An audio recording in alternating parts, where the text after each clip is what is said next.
On a scale of 0 to 10, how likely are you to recommend this product to a friend or colleague? That is the classic Net Promoter Score or NPS question that I'm sure all of you have seen on surveys.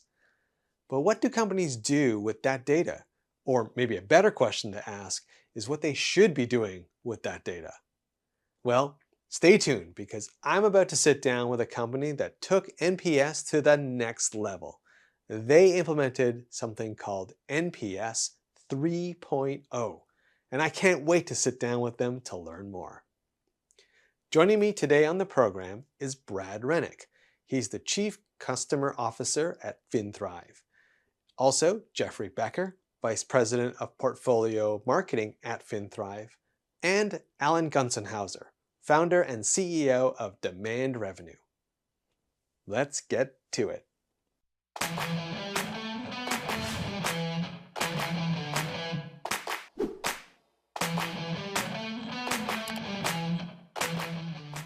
Jeff, Brad, Alan, welcome to the program.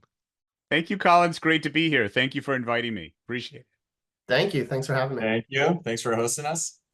Yeah, this is going to be fun. But before we dive into the topic at hand, which is NPS 3.0, Jeff, can you tell me a little bit about you and your role?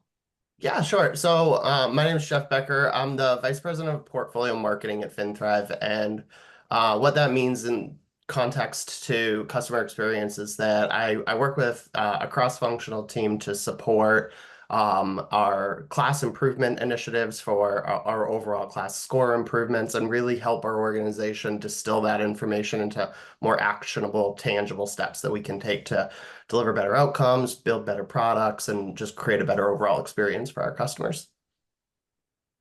Brad, your turn, but also, can you share a little bit about FinThrive? Sure. So Brad Rennick, Chief Customer Officer for FinThrive, and ultimately responsible for the majority of post-sales activity from delivery, support, engagement.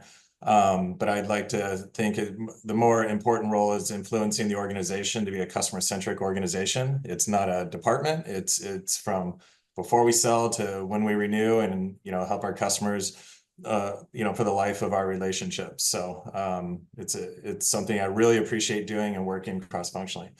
So with FinThrive, so I had joined Q4 of 21, and it was a former company name that our PE sponsor had invested in, and then brought a number of leaders and new folks in, and then we went on to acquire competitive solutions and grew exponentially very quickly. So FinThrive is really more a roll-up of a number of point solutions, and we've evolved into an integrated platform from an end-to-end revenue cycle perspective. All right, Alan, over to you. Your turn. Give us a little bit about yourself and tell us a little bit about Demand Revenue. Sure. Well, I've been a chief marketing officer 10 times and also a P&L general manager. And then I worked for a company called Serious Decisions that was acquired by Forrester. And in my 6 years there, I mentored, advised, and coached over 130 chief marketing officers. Forrester acquired us. I stayed on a couple of years, then I left. I started Demand Revenue about 3.5 years ago. And what I do a few things. So I mentor, advise, and coach chief marketing officers and heads of marketing. I've been an interim CMO 3 times in the past 3 years. And I also help CMOs and chief customer officers with projects. And I help private equity and their portfolio companies with due diligence and help them grow their companies. I'm excited to sit down with you. As I mentioned, I understand that FinThrive has implemented something called NPS 3.0. So can you tell me what that is and how that is different from the NPS that a lot of marketers know and love? We probably have different perspectives, Jeff. Do you want to take it from a marketing lens, and I'll take it from a customer lens? Sure. So obviously, it's critical to any marketing organization that you can lean on the outcomes that your customers are realizing, the experiences that they're realizing.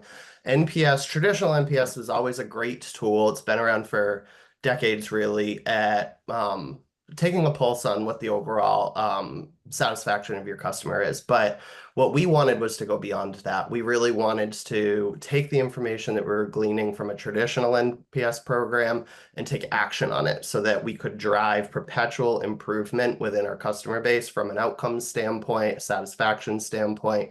So NPS 3.0 brings you one step further. You go through each and every comment that you receive on your NPS survey and you ask yourself, can I fix this problem for this customer right now? And if you can, you do. And then the next thing that you do is you tag every one of those comments and you say, is this an implementation problem? Is this a problem with the product? Is this a problem with just outcomes not being realized? And once you start to get your hands around the themes or the topics that are driving dissatisfaction, you implement sweeping process improvement initiatives so that it's sort of like a rising tide lifts all boats and you can affect change for everyone. From a marketing standpoint, that's highly effective and impactful because we want to brag about our NPS scores, and analyst firms like Class Research are reporting out publicly very similar things. And so we want to drive improvement to those class scores and the comments that we see in class. And so for us, NPS 3.0 really was the vehicle to get us not just a measure, but a process that will allow us to improve those measures. Yeah, very well said. I'll give more of a philosophical or our philosophy perspective on it. I've been in NPS 15 years. You know, I've seen so many different iterations of it.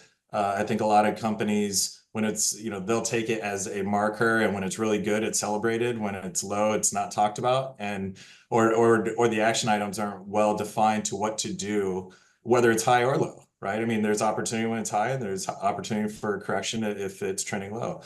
What I think we did really well here is, and Jeff outlined the tactical response we have from it. I always say NPS is a indicator. It's not the indicator, but it's a very important one at that moment in time. And so, you know, we act swiftly, you know, at that moment in time. It's not you know, because we have in our industry a favorable, pretty high NPS from, you know, when you look across, but that doesn't mean there still aren't passives or detractors, right? And they're responding, and they're giving us such valuable data that you just can't get anywhere else. But the goal is to close the loop and let them know they've been heard, you know, and they see actions and follow up. And then my favorite part of NPS really 3.0 isn't what's your NPS, it's what was your NPS from that one professional that gave it to you 6 months ago, and now what is it today? Like, did you better and improve that one person's response, not a collective data? Yeah, so it sounds like NPS 3.0 is not very different from the end user's perspective, in the sense I'm still giving you that feedback, but it sounds like there's this huge process that's behind the scenes that happens after I give you that response. It's no longer just sort of amalgamated into a big score that's reported every quarter. It sounds like you guys are doing something right away with that feedback based on some processes you've implemented.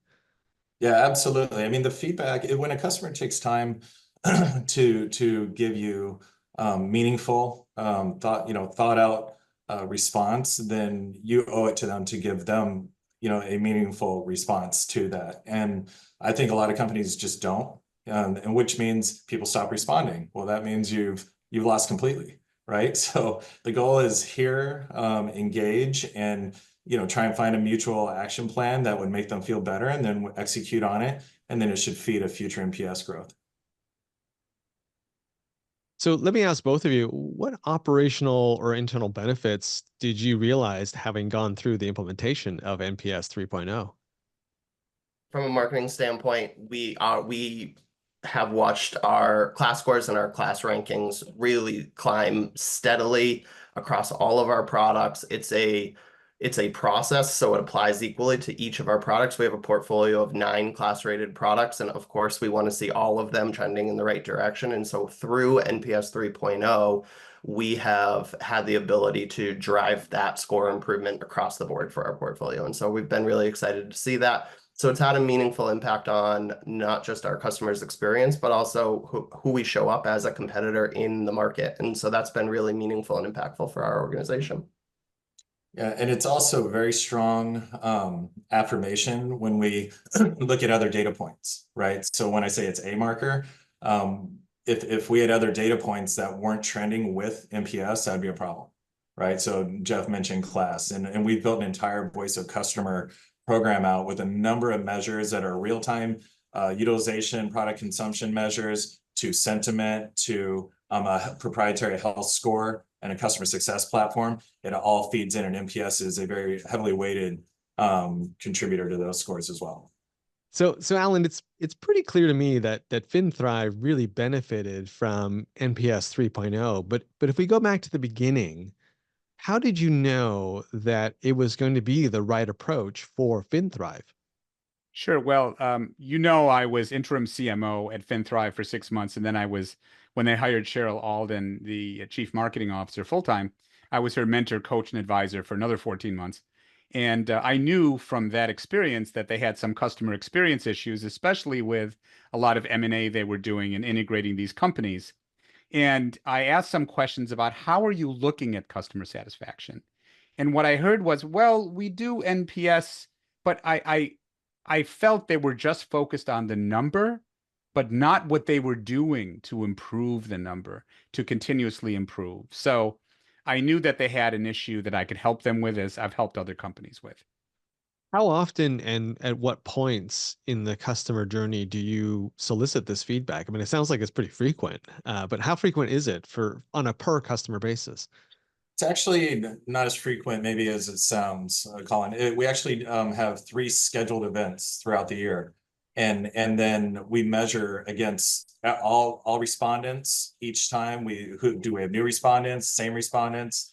So we do it 3 times a year, gives us adequate time to have the capacity to properly respond. And it also keeps us from kind of falling, in a lot of software companies will fall into like NPS by product.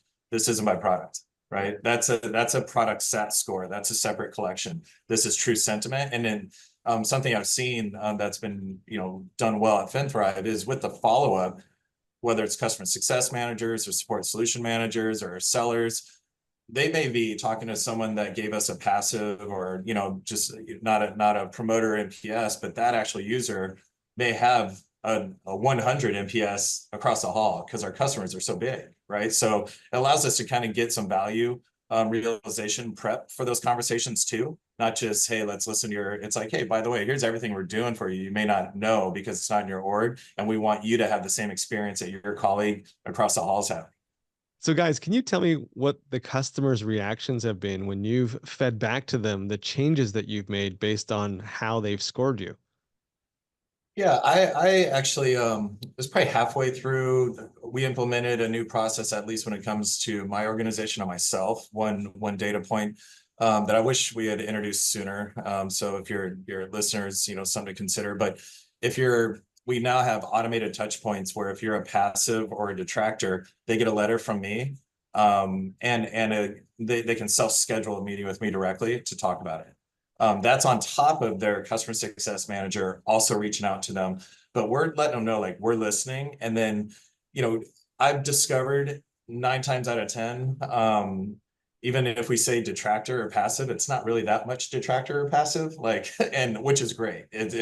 We're not going into a dumpster fire. They're just like, oh, I thought 7 was pretty good, right? And then we tell them our methodology. They're like, oh, if that's the case. Or we simply say, we're going to get that 7, to a 9. That's our goal. And what would do that? And ask the customer, what would do that, in 4 or 5 months when you get the survey again, and try and get that action item out like immediately. And then when that next survey comes, we look at them all and we go, did we win that customer over or not? Yeah, I would agree. I think that there's a few ways that you can look at how the customers are perceiving this effort, but the most quantifiable is just that before and after snapshot of what was their NPS 6 months ago, what is their NPS today.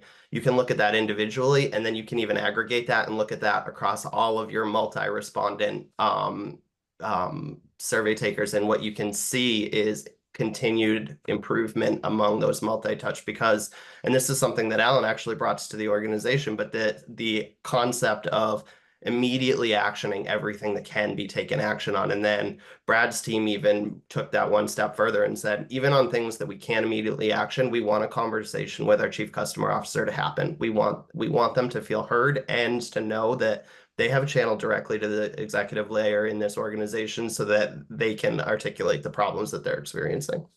From my team, as I was saying, we do our product innovation councils and our FinThrive advisory board. We also run all of our focus groups. And I think that what you'll find when you're building with your customers rather than building internally and then releasing to your customers is that there's a lot of positive sentiment just around the improvement. So it's okay if it's not perfect on day one. There is a lot of appreciation for that transparency and that closed loop experience, just telling them where we are, what we're doing, how we think it's going to improve, getting their feedback on our initiatives plans.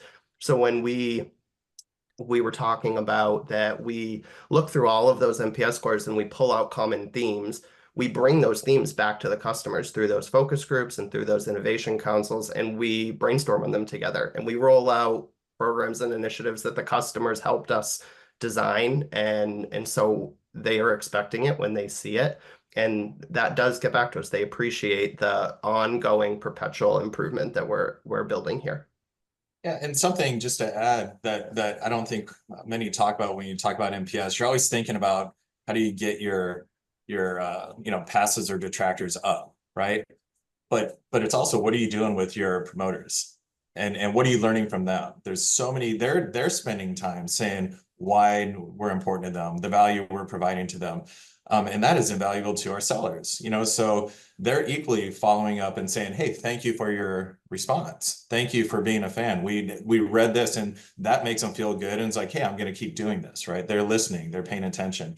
And, so it's not, it's keeping your promoters, right? And making sure you're not forgetting them just to constantly try and drive up the others. So. Why has FinThrive put such a focus on customer and voice of the customer and improvement? I mean, just hearing and listening to you, you guys have put so much effort and focus on this. It's very encouraging, but why? What was that driving force for FinThrive to do this?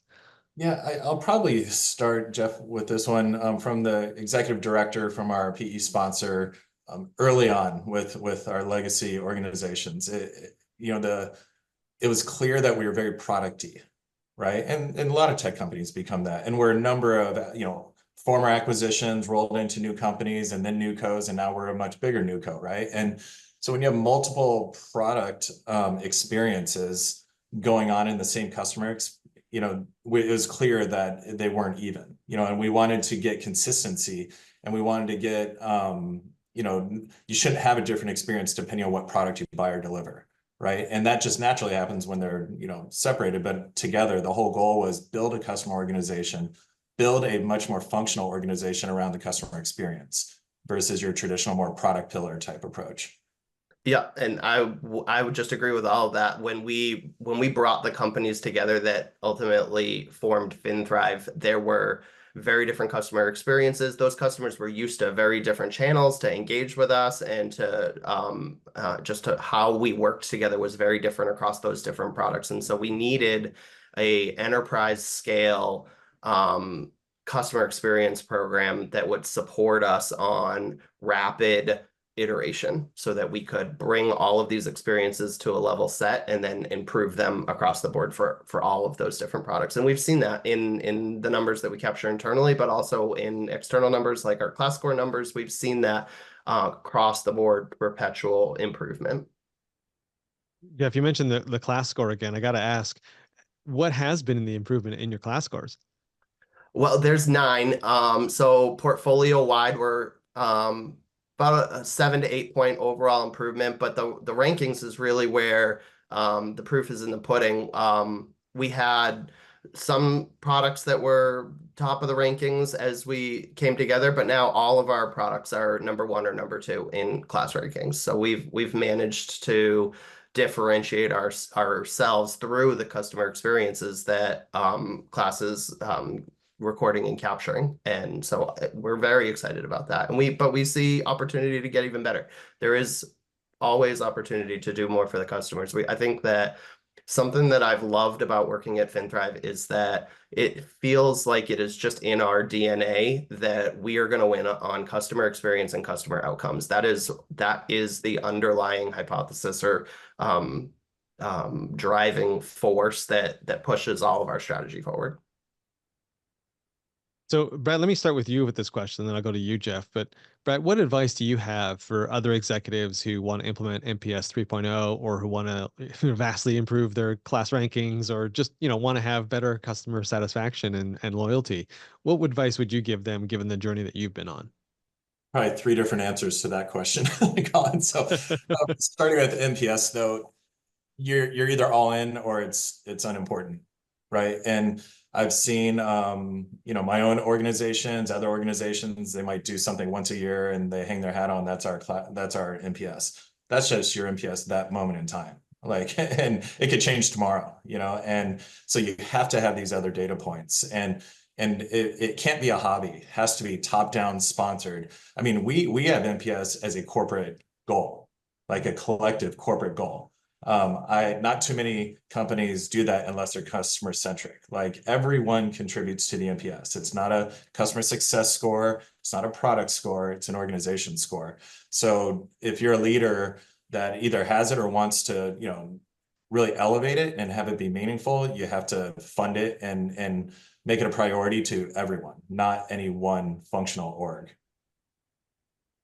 And then sorry, I was thinking about the rest of the questions. And when you think about class and we triangulate so much data, like in one, we all agree on this is meaningful. What data point's meaningful? Then now let's look at it. So if we're looking at the trending of, say, our class scores with our NPS, that's great. Now let's go look at the onboarding of those customers. Was it faster? Let's look at the support, stats of those customers. Are we doing better? Like, let's look at everything. So there's no just conclusion based on a data point. We constantly are reviewing everything and making sure we're placing our bets in the right spot to be most impactful.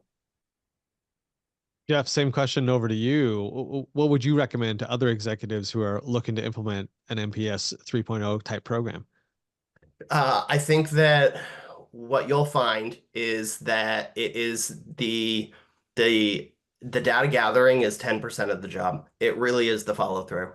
It requires deep cross-functional commitment. It requires executive stakeholders that believe in architecting the best customer experience you can and delivering the best customer outcomes you can. If you have that, it takes a lot of the barriers away to implementing major change within the organization, and you'll find that you can move things forward much faster and iterate much quicker. So the first and foremost, it is executive buy-in. Our CEO is deeply invested in our customers and our customer experience, and that is probably the most helpful element that has allowed us to move forward quickly. Beyond that, it's just getting the right measures, having alignment across the organization. It's very helpful. We meet every 2 weeks to talk about our customer data, what we're doing, the initiatives that we're running, how that's going, the customers' feedback on those initiatives. So it's an ongoing, sort of perpetually evolving program. But that's the other piece, is having a really invested and bought in execution layer that's going to carry these pieces forward and do something with them. And then the last piece is communicating and transparency with your customer base. It's one thing to measure, it's a second to take action, but it's a differentiated third to be transparent with your customer base about where you are, what you're trying to do, and where you're going with that. We've brought all three of those things together, and that's really what I think has made this program work. Something just to add to that if I were going to make a recommendation, and it's just from personal experience. So over the past 15 years, the NPS program management for me has been owned in the customer organization, not in marketing. Like a lot of companies want to just drop, it's a survey point, it's a reputation, it's a brand thing, right? And it's not. And marketing has to be heavily involved, but Jeff just, well articulated, it's what do you do with the data? And usually it's the customer organization responsible for the fastest turnaround and engagement. So when you ingrain it in those operations, there's no, that's not, hey, we have a favor, we need you to call. It's you're responsible. Customer success, it's a measure of yours. Support teams, everyone has to jump in and they do it quickly. And it tends to be a lot more fluid when it resides in the customer org. I couldn't agree with you more. Marketing usually has enough on their plate, and getting changes made to operational things internally is usually a challenge for marketers. Let's just say that. So it's nice to see that there's a customer organization at FinThrive that's sort of taking ownership of this, and marketing is just a key part of the team rather than trying to run it. Right. Alan, same question for you. What advice do you have for other executives who want to implement NPS 3.0? First of all, it's really important to invest in creating a remarkable customer experience cross-functionally. It's not just marketing or sales, it's every function involved, everything that the customer touches. Second, it's not the number of Net Promoter Score. It's not just the score. It's what you do with the input, how you act on their input, how you make changes, things you can do immediately and in the long term, and then how you communicate back to the customers you polled that you actually did something and you listen to them. Because if they don't see any change, they're not going to continue to give you input. And their input, whether it's positive or negative, whether they're a promoter, a passive, or detractor, their input is like gold. And companies that actually act on that input and demonstrate that they listened drive continuous improvement in customer experience. Also, it's really important, so companies have to act.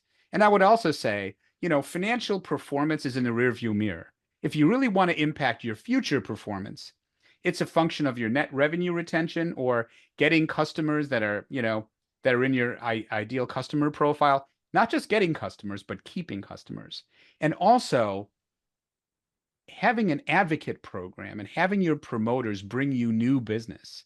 If you add those things together, that's really the value of your customer base and is completely correlated with your future financial performance. So it's really important to do.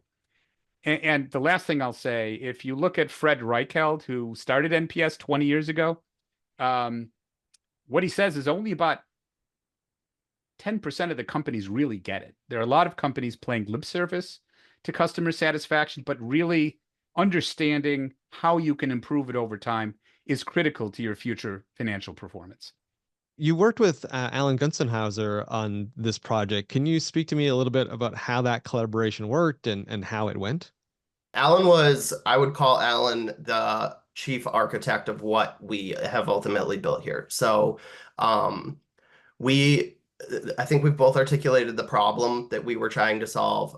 We were three companies coming together. We had three different customer experiences and customer bases that were just used to engaging with us in very different ways. And we needed to level set that in a way that would allow us to iterate and improve. And Alan brought NPS 3.0 to our organization. And what's excellent about Alan is that he can operate at the executive level, but he knows all the way down to the individual contributor level. He was in those meetings, reading comments, triaging them into topics and tactics with us. He was working through these are the comments that we can take immediate action on. He called that our inner loop. You're going to carve out everything you can take immediate action on, and you're going to take action on that. You're going to continue to survey those organizations and make sure that we're seeing what Brad was talking about, that overtime improvement at the individual respondent level. And then culling out the themes that we need to have a larger discussion about. He implemented that. He called that the outer loop. And he really talked us through how to bring those initiatives back to the executive level, get buy-in on a business case for systemic change, and then implement that change. So he took us through all of those pieces from the ground up. And since hit the end of that project, we've really just seen amazing results as we've continued to add listening channels and add additional data points and build that program out. Yeah, and personal experience with Alan, his passion to the purpose was obvious from the first time I met him, and I think we geeked out for like an hour just on this topic, right? Because you have to have passion. You have to, the customer experience and the impact of what your solutions are doing, that's what you're striving for, not an NPS program, right? But when you truly believe in the NPS program the way Alan does, and is very realistic with where we were as an organization when he joined us to help, crawl, walk, run so approach. You got to get the fundamentals in place, and then you can iterate and iterate. And I would say his blueprint certainly enabled us to get there as fast as I've ever seen. Like I said, this is the most sophisticated one I've worked in, and it's because of all the contributors and everyone with their experience. But I think it's everyone with their passion and accountability to having a business impact with our customers. One other thing I would say that was helpful from a marketing standpoint with Alan was I know that he works across industries, but he has an incredibly deep understanding of healthcare and healthcare technology in particular. And so sometimes in healthcare, it's a benefit to have somebody that's one of us that understands our customers, their pain points, this world. And Alan speaks healthcare, knows healthcare, so he fit right in immediately. So, Alan, reverse question for you. What was it like collaborating with Jeff and Brad on this project? Oh, they were awesome. It was really wonderful. They were committed.